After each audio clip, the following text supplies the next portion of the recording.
Hey, it's Ben and Nikki, Pop and Nana, and we're going out for a little drive. Gonna get something to eat, and we're going by actually a Safeway in our neighborhood that is closing down. Closing down. Wow. But anyway, topic for today is step parenting. Our daughter, Laura, mom, and Nana and Pop, agents of Abdael, is a Nana, an au pair, a teacher, and the child that she's in charge of, the teacher of, has a stepfather in her life, and she struggles with the relationship, and it came to our attention and asking for prayer. I grew up with a stepfather, and I too struggle with the relationship. So we was discussing it with Nikki, and I knew about her relationship with the guy that her mom, my sister's father. Yeah. So I would talk about it a little bit. Now, my relationship with my stepdad, who was actually my stepfather, my brother's dad, it's like I said, it started out kind of rocky, but if it wasn't for him, I don't think I'd be half the man I am today. Good and bad. Not saying my dad was a bad guy. He was a very determined man, and I owe a lot of my better qualities to him. The determination that I have. Now, some of my opportunities, for example, my anger management issues, I don't want to say it's his fault, but yeah, he needs to work on those. So I pray for him in that. I pray that he is finding a way to cope with that, to let go of that. We can stop by the Safeway first and maybe close it. Sure. I don't know where he got that from. If it was a lack of a relationship with Jesus, his own father, because he grew up Catholic, and they don't teach you really to deal with anger. So again, I'm not trying to belittle him. In many ways, he did the best he could. He was dealing with my mom, which, again, not trying to dishonor my mother, but she was a handful. And again, I owe my life to her for more ways than one. If you haven't heard my testimony, my story. Bless God. He used her. Yes, he did. He used her stubbornness. He used her determination to get a 3-month-old crying baby to have a battery of tests that revealed that I had a neuroblastoma cancer tumor the size of a man's fist lodged against my spinal column. It's a crying baby, Mrs. Underwood. Take him home. He doesn't have jaundice, but I'm sure it's just something you don't know what you're talking about. Yeah, first time mom, you don't know what you're talking about. Yeah. You're not used to this. Go home. No, she came back, and my mother is stubborn, pig-headed, and so she just, no, you will see my child, and but anyway, that's another story. So, start with Mike. Tell us about Mike. He's passed away.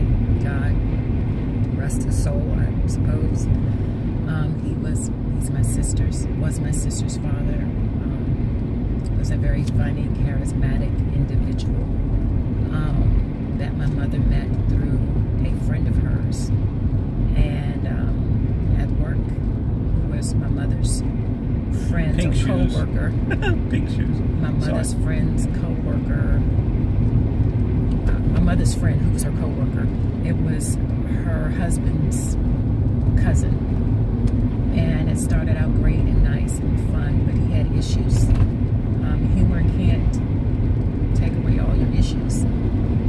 They hide them sometimes. Yeah, and he just had issues, and I won't go into the issues because it's not my business. You shouldn't speak ill of the dead, Right, and it's not my dad. But he tried and what he could to be a stepfather, not really knowing what his background fully was, but it just didn't work out. And I don't know even if I gave him a chance to work out because it was my mother and me for so long. And I think a lot of stepkids do that. It's them and their father, them or their mother for so long that the other person is replaceable. My dad wasn't really a dad to me at all. So there was really nothing to replace. Mm-hmm.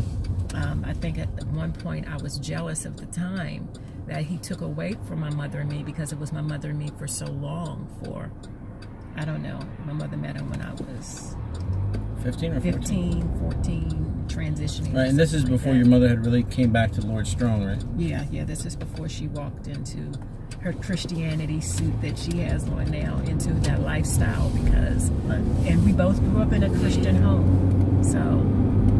Right, and I do not fault her, because we all have that. Yeah, we have to come to God on our terms. She had to experience what she had to experience, and unfortunately, it didn't work out with my sister's father for a vast number of reasons. He ended up passing away. I don't know, maybe it might be about 10 years now, I'm not sure. But the relationship was not a cohesive relationship between him and I. There was a lot of, in the beginning it was cool, but then there were some things that I recognized and I didn't like, and certain attributes that reminded me of my dad. And it was very scary, it was very frustrating, it was very aggravating. And like I said, at points I were jealous, because that was taking away my mother and me time. It was time my mother and I, we had built a very strong relationship, so it became very frustrating and upsetting. But my mother and I, with all its mistakes that has happened with us, are good friends. I still recognize the relationship that she is my mom. Yeah. I don't step over that boundary. I ain't crazy. But we are good friends, and we can talk about a lot and so forth. So that experience has helped me grow, and the experience of my possible had been stepdad or stepdad father figure in my life briefly was one that was interesting, not as good as Ben's, but I am glad for the experience nonetheless that I had. I wish I had put my flesh to the side and considered my mother's feelings more, but there was reasons for everything, and I really believe God worked out for the reasons that he did. And I'm just glad that my mother and I are at a point where we are now. And again, I love your mother, and God forgive me, she made her mistakes, and all things work for a reason. If it wasn't, she didn't do what she did, Nikita wouldn't be here. Your sister wouldn't be here. So God works all things to the good, and if she hadn't made those mistakes, she wouldn't have learned from them. We wouldn't be where we are. If David hadn't made his mistakes, the nation of Israel wouldn't be here. Right. So we can't judge her. I don't judge her as much as I wouldn't. I didn't want you to go through the pain that you go through. As much as I would. We'd love to have time machines and erase mistakes, erase pain, but we can't. So they are what they are. Yeah, everything is a reason in a season, and they shape and mold us to who we are. And now, again, my stepfather was not perfect by any stretch of the imagination. He did a few things maybe better than Mike, made a few more different choices than Mike that I would applaud him for. And again, he had a few stellar qualities. But again, some things he did were very questionable. But then he was also dealing with my mom, who had her own issues. That she did the best she could. Her getting me to the doctor, that saved my life, and I owe her everything for that, because I wouldn't have the relationship with you. I wouldn't have our children. Joelle would not be here. It just wouldn't. So what do I say to that when I'm mad at her? That's one of the reasons I had to eat crow and call her and just squash everything. I know. I just want to take time because I want to finish the video. So that's one of the reasons I was like, you're right. God, I'm sorry. I have to call her. I have to do what I have to do to make this right. Who am I? I preached about no right to hold on to anger. I preached about me being, us being wrong, that God is the one who will correct things. So let me just shut up and eat crow. Mom, I'm sorry. I shouldn't have gotten angry. I should be calling more. I didn't tell her this, but I don't know how much time you have left. You're older. You're taking a bunch of medicine. And we can get past that. It has no power over us. That forgiveness is for us, so we can release it, let go, and just... Right. And forgive, or you won't be forgiven. That's in the Word. Okay, I'm almost done.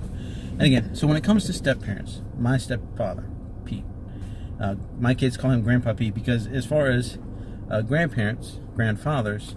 There was Grandpa John, which was Nikki's grandfather, so that's really their great-grandfather. There was my biological father, Leslie, which they never met, which I am thankful for. Part of me wishes they kind of had, because when he was alive and before he did what he did to me, to Nicole, he did teach you things that you did learn from him. Okay, baby, please.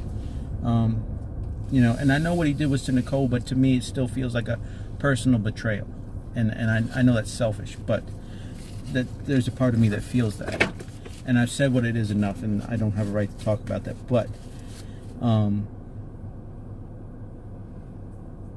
I was a kid, there was a part of me that loved him. So, I had this weird relationship with Pete where, like Nikki said, I felt like I was being pulled away from him to spend time with Peter. And it was like, well, why doesn't my mom love my dad? Why does she have to love Peter?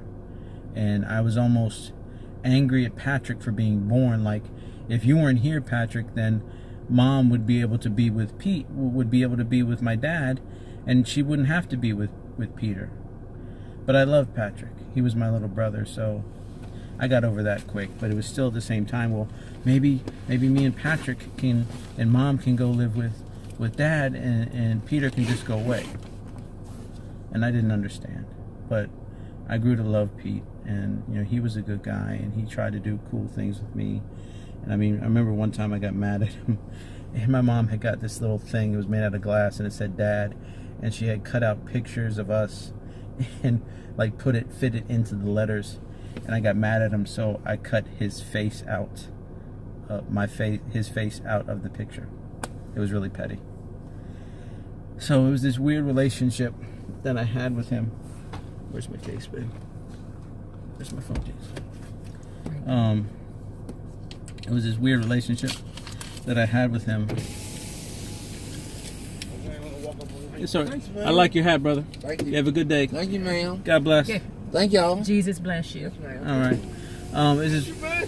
Thank you. I just looked at it. I thought it was a dollar. No. Thank you. It's all right. Thank God bless you. You have a blessed one. Yes, ma'am. All right. Give me something to eat. Oh, good. Amen. Jesus Amen. bless you, brother. You have a great day. I like that hat, man. I like her. I don't, but it's okay. Oh, you stop it. You stop it. It's what was I talking about? I lost my train of thought now. The relationship. The relationship between me and Pete has changed over the years. It's gone through trials and getting to know where he was coming from. And that's what I wanted to talk to my daughter's charge about. But it's not my place unless her parents say it's okay. Her stepfather says it's okay. The mother says it's okay. Because that's their child. The daughter doesn't see that that's her stepdad yet. She still calls him by his first name. And that's awkward for him because he's living there. He's helping to provide for her. She doesn't see that yet. And, I want to talk to her. I want to say, gently, kindly, he's trying. He wants to be here for you. He cares about you. He's not even really allowed to discipline her. And Peter wasn't allowed to do that for me either for a long time. He would get mad and frustrated because my mom really didn't discipline me much until that one time she punched me in the chest. I deserved it, but she knocked the wind out of me and knocked me on my back, but I deserved it. I was scared of her. I was always scared of her growing up. She would yell my brother's name and ice would shoot up and down my spine. But I had a really weird relationship with Pete growing up. But now, he's coming to our renewal. Mm-hmm. And he's going to walk her down the aisle because, her dad is wherever. Baby, you're out the camera. Come back. Oh, I'm sorry. It's okay. He's going to walk her down the aisle because her dad is nowhere and Grandpa John is going on to glory. And, he's a really good guy and he's gone through a lot. And I think he's worthy. I'd walk her down the aisle, but that'd be weird. And my son's going to be my best man, so I think he's the next worthy candidate to walk her down the aisle. So I suggested it, and she was thinking about it. So, and I love him. And he's going through struggles, not with my brother, but a brother that I don't have, but Patrick has, because he got married again to a woman who's a little out there, to put it mildly. And so he is a stepfather to some kids I don't even know. So this whole step parenting thing is a weird ordeal. He chose to be my father, and so I think he kind of tries to forget the things that I put him through. Driving out to Delaware. We lived in Maryland, and he would drive out to Delaware hours to see me, to take my mom out there, to take Patrick out there, and some of the crap that I put him through. And he's like, "Oh, you're a great kid, Ben, and I love you, and you've done such a great job." And I'm like, "Dad, I don't think you remember what a rotten kid I could be, and the times I got suspended and you had to come out to Saturday school." And I was like, "Yeah, Dad, I did pretty good in school, but there was times where, I would fight and I'd be angry because, I've always been kind of overweight, and somebody'd say something and I was quick to sling a fist, man, and I was a big kid, so, yeah." But anyway, so if you've had a step parent, or you are a step parent, or you got any questions or ideas or thoughts, or if you want advice or prayer, or if you'd like to talk to one of us about it, hit us up. We'd love to talk, love to pray. Anything else, baby? Well, this has been Ben and my beautiful wife, Nikki, and we love talking to you guys. Y'all have a great day. Bye-bye.